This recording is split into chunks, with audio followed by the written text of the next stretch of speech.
Eu sou Mônica Aline Souza, sou professora do Instituto de História da UFRJ, sou professora de História da África. Antes de ser professora de História da África do Instituto de História da UFRJ, fui professora durante 27 anos de Educação Básica. Fui professora do Colégio de Aplicação da UFRJ, ou seja, essa mesma universidade, e também fui professora da Rede Pública Estadual de Educação, lá no início da minha carreira profissional. A minha formação, ela sempre teve esses dois lugares, né? Esses dois lugares que se complementam, esses dois lugares que se alimentam, esses dois lugares que, na verdade, acabam sendo dois lugares de aprendizagem, né? Dois lugares de aprendizagem que me ajudam a ensinar, né? Que a gente não consegue ensinar se a gente não aprende. E quais são esses lugares de aprendizagem? A pesquisa em História da África e o ensino de História da África. Não só o ensino de História da África para os professores, seja os professores em formação, seja os professores já formados em cursos de formação continuada, como também o ensino de História da África dentro dos currículos escolares do ensino de História na educação básica. Então, as minhas trilhas passaram por pesquisa em História da África e o ensino de História da África em diferentes níveis. E o mais interessante é que, esses caminhos da vida, né? Não foram um depois do outro, ou seja, primeiro eu fui ser professora de educação básica, depois... Não, foram coisas que foram acontecendo junto. E isso eu acho que só me fez ver o quão importante é a sala de aula, seja a sala de aula na educação básica, seja a sala de aula na educação superior, para se discutir a história africana. O que é o LEAFRICA? O LEAFRICA é o Laboratório de Estudos Africanos da UFRJ. Ele foi criado pelo professor Silvio e por mim em 2010, mesmo antes da minha entrada aqui como professora nos cursos de graduação. O LEAFRICA, ele nasce como um espaço, né, dentro do Instituto de História da UFRJ, mas que se pretende com parcerias em outros espaços da universidade, como a Faculdade de Educação, como o Colégio de Aplicação da UFRJ e quaisquer outros institutos ou núcleos de estudo que queiram se vir, né, agregar ao LEAFRICA, um espaço de discussão, porque nós temos os nossos estudantes de graduação e de pós-graduação que se juntam ao laboratório para desenvolver, né, as suas pesquisas, os seus estudos, né, e também é um espaço, além de tudo isso, ou seja, de pesquisa e de ensino, um espaço de extensão universitária. É um projeto político do LEAFRICA levar as discussões sobre a história da África e a história dos africanos do Brasil para o público em geral. Por isso, desde seu nascimento, desde 2011, o LEAFRICA nasce no final de 2010, desde 2011 o LEAFRICA realiza eventos periódicos. Pelo menos a cada 2 meses nós temos aqui, no Laboratório de Estudos Africanos da UFRJ, um filme africano sendo exibido e debatido por um especialista, seja um especialista no tema do filme, ou seja alguém que participou da própria produção e criação do filme. É o Afrocine. E o outro braço do LEAFRICA, que também é periódico, que ocorre no mês alternado ao Afrocine, é o Encontráfrica, né? Um especialista trazendo um tema importante da história africana, um tema de sua pesquisa, um tema de seus estudos, para o debate com o grande público. Então esse especialista expõe o tema e em seguida o público discute, conversa com ele, traz as suas reflexões. Essas duas atividades regulares do Laboratório de Estudos Africanos, elas configuram um espaço fundamental no nosso entendimento, que é o espaço, não é apenas disseminar conhecimento, não é apenas compartilhar conhecimento, como disse o talentosíssimo músico Bernardo Aguiar no primeiro dia, é desenvolver o conhecimento. O conhecimento cresce quando ele é compartilhado, quando ele é motivo de discussão, né? Mais do que ele se torna mais completo. Então esses espaços do LEAFRICA, eles têm essa função. Então pensar em estudar a história africana, não dá para não pensar na arte africana. Tem que se pensar na arte africana, nas artes africanas, nas músicas, na produção cinematográfica, na linguagem, nas línguas, enfim, todos os aspectos das culturas dessa sociedade. E também nessa sociedade na diáspora. Então não adianta a gente ficar olhando uma África que pode parecer distante. Essa África está aqui, está viva. Ela está nas nossas esquinas. ela está nos lugares de memória dessa cidade, ela está inscrita, como diria a Zoilda Loreto, nos corpos que circulam pelas ruas do Rio de Janeiro, pelas ruas do Brasil. Quando professores e alunos me perguntam como é que a gente faz para encarar o preconceito, para romper o preconceito, um dos grandes caminhos é esse, né? Colocar a pessoa pensando num problema que ela jamais pensou, né, numa questão que ela jamais parou para refletir, de maneira que aquilo a inquiete, né? A inquietude, ela estimula a você ouvir outras coisas, essa inquietude intelectual, né, que não é restrita ao mundo acadêmico. A inquietude intelectual, ela existe em diferentes campos.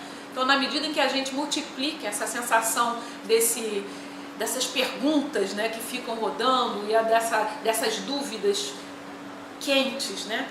Eu fico pensando não tem aquela frase, a felicidade, né, é uma arma quente.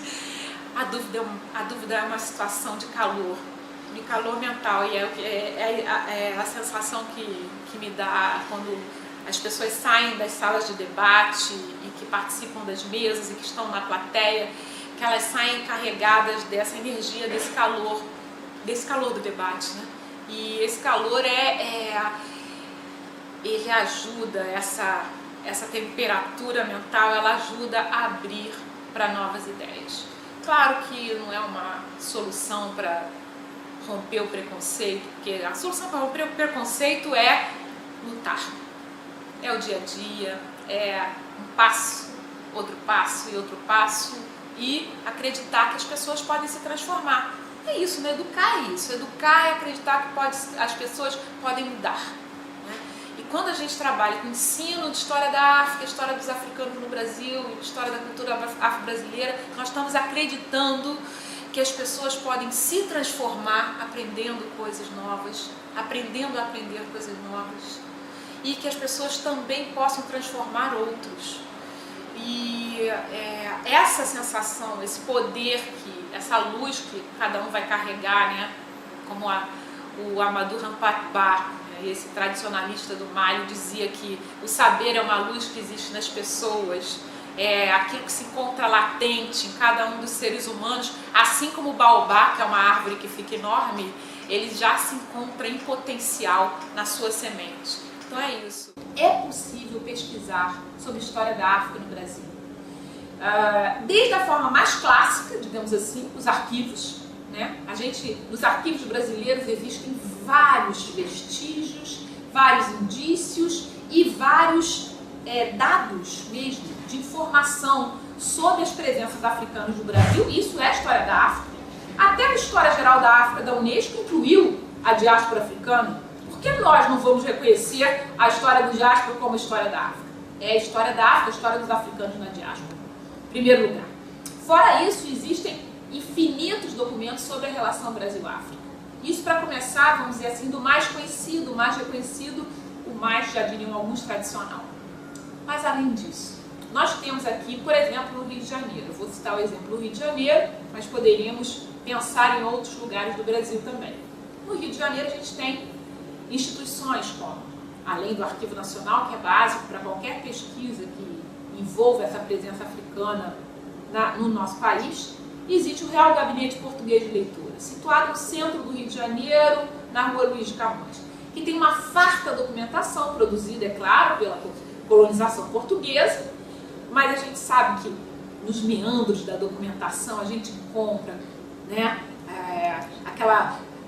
aquele sinal vivo, né, daqueles que estavam não recebendo, mas interagindo com essa colonização, reagindo, lutando, negociando, enfim, criando realidades nesse espaço colonial, os africanos incluídos aí de uma forma muito significativa. No Real Gabinete Português de Leitura há um sem número de documentos nos quais se pode pesquisar para se entender uma história africana por um longo tempo. E também sabemos, né, que, assim, voltando a essa história, sim, a documentação escrita, sim, a documentação oficial, mas, repetindo, a documentação oficial, ela tem meandros para serem lidos, né? Eu sempre penso na imagem da região portuária do Rio de Janeiro, nessas obras do Porto Maravilha que estão sendo feitas, né? Desde que começou o projeto da obra, ainda conversava com alguns outros amigos e eles diziam: nossa, aquela região, tanta presença africana, a pequena África próxima. Eu falei: olha, quando eles começarem a cavar, aquilo vai brotar. E não deu outra, né, gente? Essa história brotou da terra ali, estão ali, né? Estão ali, estão vivos. Né? Os nossos mortos estão vivos, as pedras pisadas do cais estão lá.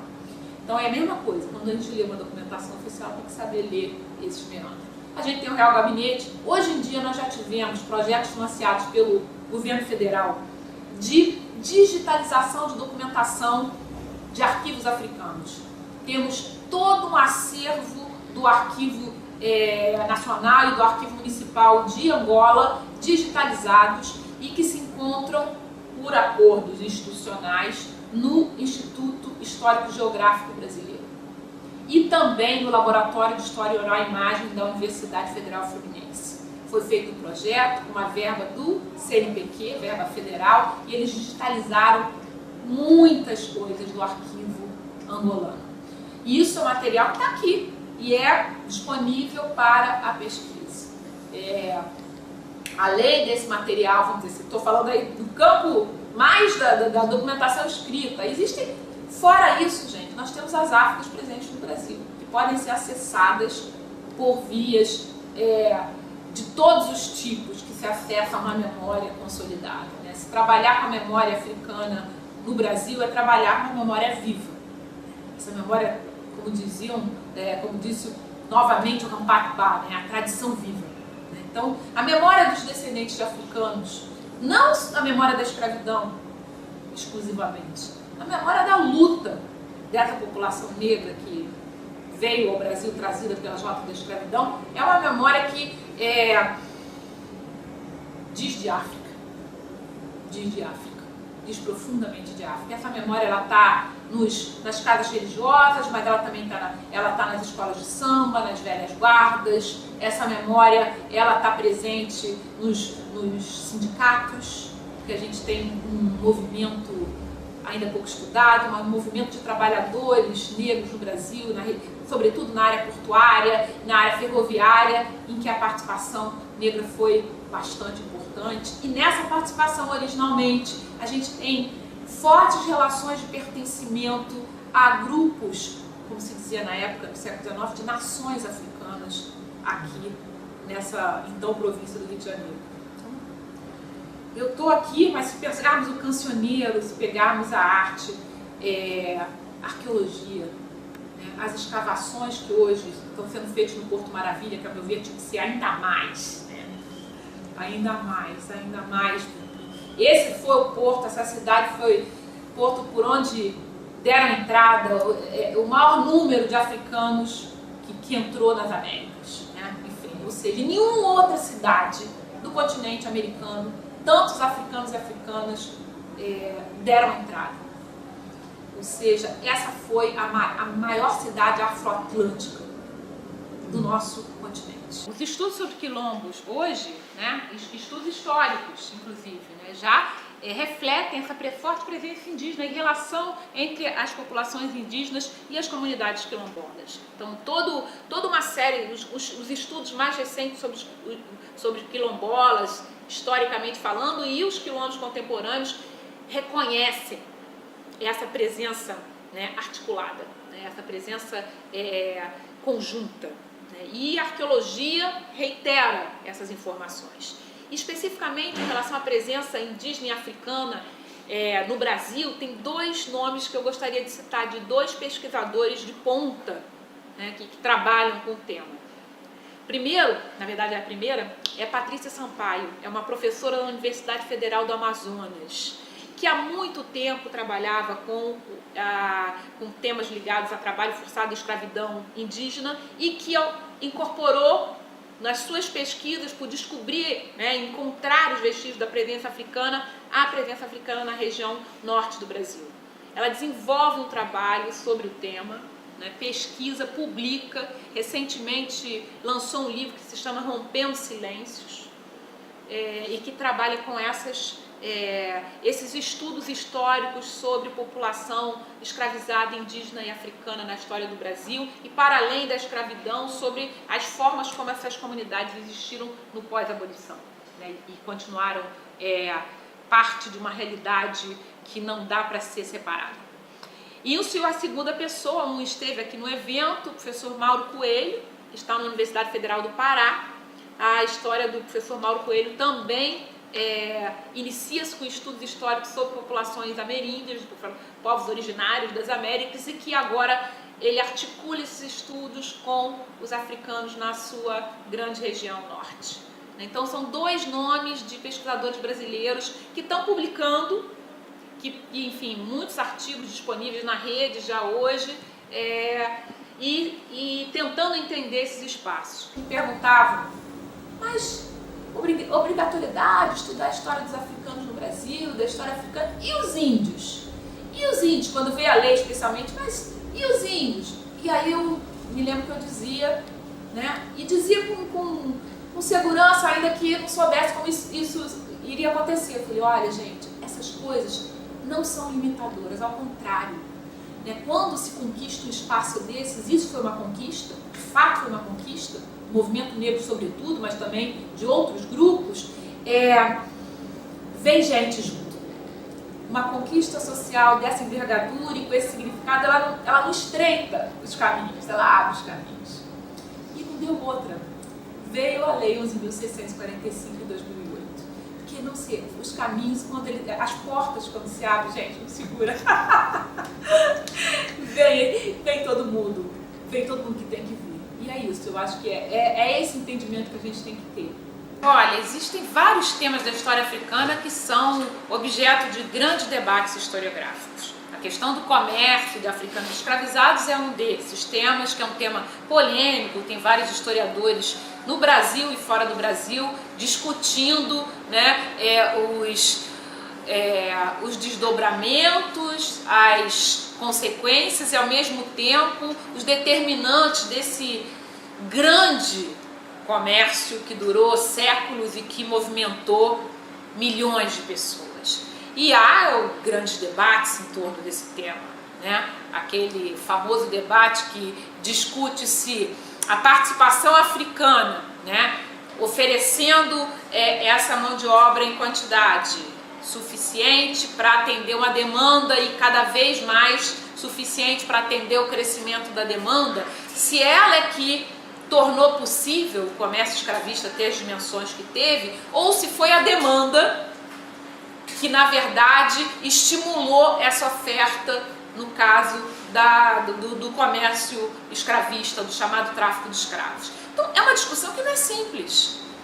Que se, por um lado, aqueles que dizem que a oferta dessa mão de obra, né, escravizada na África, ela vem fruto de uma demanda externa, mas que tem fatores que deram condições para que ela existisse, aqueles que defendem, por exemplo, a agência africana, ou seja, o africano como sujeito da história, reconhecem que essa oferta dessa mão de obra escravizada ela foi fundamental. Por outro lado, a demanda internacional, ela de fato foi aquela que teria dado uma dimensão da escravidão africana tão grande quanto a que houve. Então não é um debate simples, né? O que importa mais? Foi a demanda, foi a oferta, foram as estruturas internas africanas, foi o interesse do capitalismo europeu em ascensão, das forças antes mesmo do capitalismo, né? Mas das forças de acumulação de capital da Europa, foi a demanda das Américas, devido aos sistemas coloniais, aos mecanismos, né, de ocupação e de conquista colonial, foi toda uma conjuntura dos impérios coloniais que se formavam. Então é um debate que envolve polêmicas historiográficas nada simples. Eu dei um exemplo. Um outro exemplo que não é pouco importante, ao contrário, é, por exemplo, a história do Egito na Antiguidade. Toda a discussão é o Egito uma criação do Mediterrâneo, em todas aquelas relações ali entre, né, o sul da Europa, a Ásia Ocidental, que é chamada de Oriente Médio, ou o Egito ele é africano na sua origem? Isso não é um debate simples. número 2 da coleção História Geral de África, o volume 2, ele trata um pouco desse debate, mas é acessível também em outros artigos. E essa discussão, assim, esse Egito africano, né, porque ele geograficamente o Egito está situado na África, mas esse Egito antigo, né, que produziu tantas maravilhas, essas maravilhas, elas são, repito, fruto do Mediterrâneo ou fruto da relação com o interior do continente, né? E os antigos, que deram origem aos antigos reinos da Núbia, por exemplo.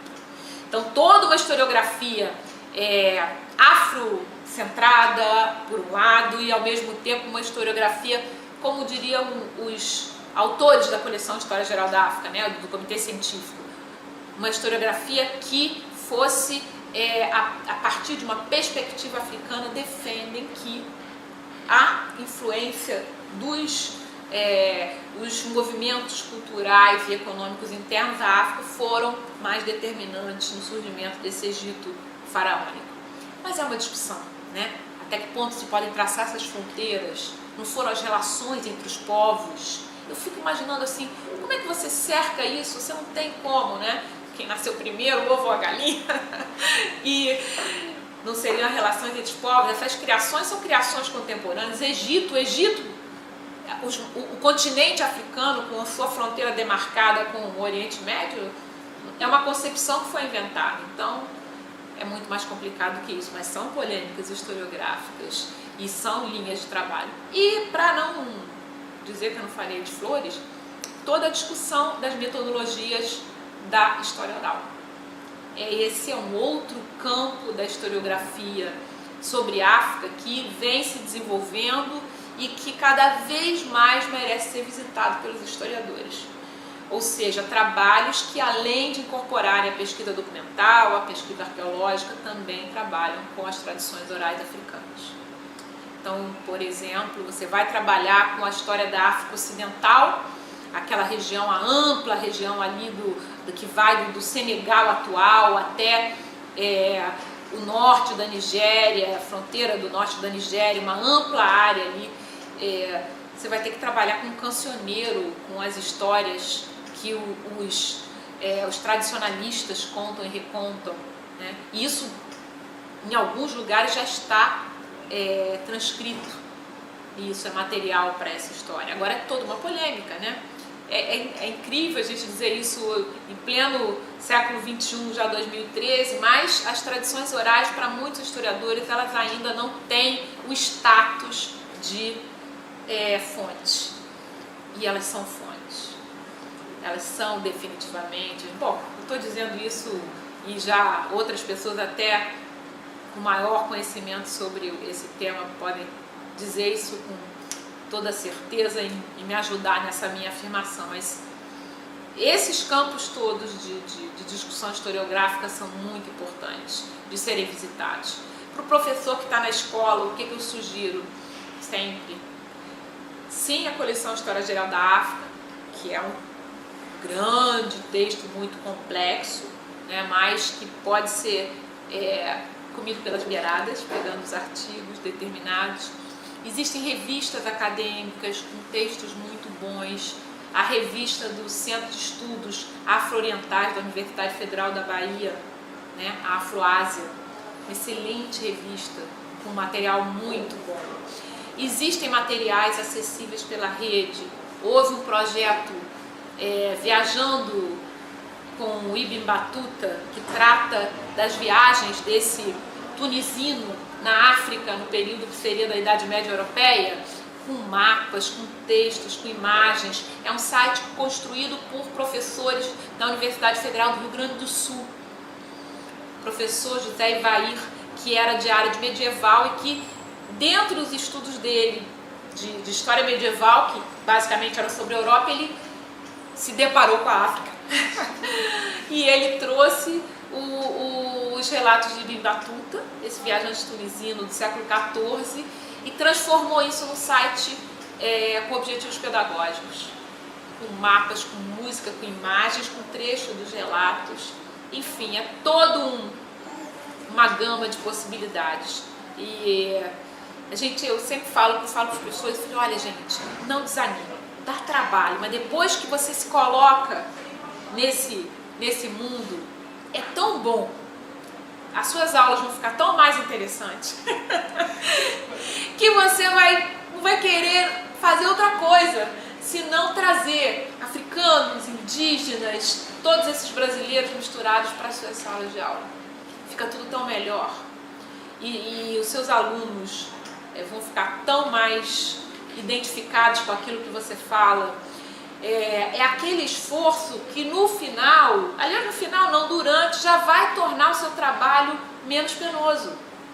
Não é? A gente sabe, eu sei por experiência própria, por sala de aula. É difícil o começo, porque a gente tem que se apropriar de uma outra maneira de ver a história, de ver o mundo, né? De ver os diferentes conhecimentos, aliás, não só a história. Mas quando isso entra na nossa vida profissional e acadêmica, torna de fato o nosso trabalho com mais significado, e com mais significado tudo fica mais bacana. Muito obrigada.